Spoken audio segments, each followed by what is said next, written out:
Azərbaycan xalqını Orucluq bayramı ilə münasibəti ilə təbrik edirəm. Bütün şəhid ailələri, qazilərimizi, veteranlarımızı, vətəni keşiyində duran oğullarımızın hamısının bayramını təbrik edirəm. Dəyərli insanlar, buradan vitse-prezidentimizi, ölkəmizin başçısını İlham Əliyevi, onun xanımını, onun ailəsini, hamısının bayramını təbrik edirəm. Hacı Yusuf. Bayramımız mübarək. Allah genel Ramazana kadar bütün ki necə insanları sürüntə edən həyatını, malını, mülkünü hər bir zərurəm ki Allahın nəzərində olasın, o sığortada siz də olasınız. Mən də Mehriban xanımın timsalında bütün şəhid analarının əllərindən öpürəm, səbir diləyirəm. Yəni bu çətin ağır bir şeydir ki, yəni insan balasını torpağa verib amma bayram keçirilə bilir.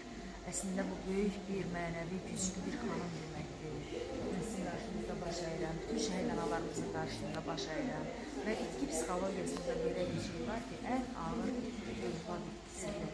Yəni övladını itirmiş bir insan, bir qadın və bu bizim üzərində də bu gücü qoruyub saxlayan, yəni mən bugün Mehriban xanımla bir arada olmaqdan bir fərq edirəm və onun insanda bütün şəhid analarımızın əllərindən Sultan qardaşımızın da timsalında bütün şəhidlərimizin qolunu şad olsun, qazilərimiz Allah can sağlığı versin və Allah hərbçilərimizə Azərbaycan xalqının bayramını mübarək etsin.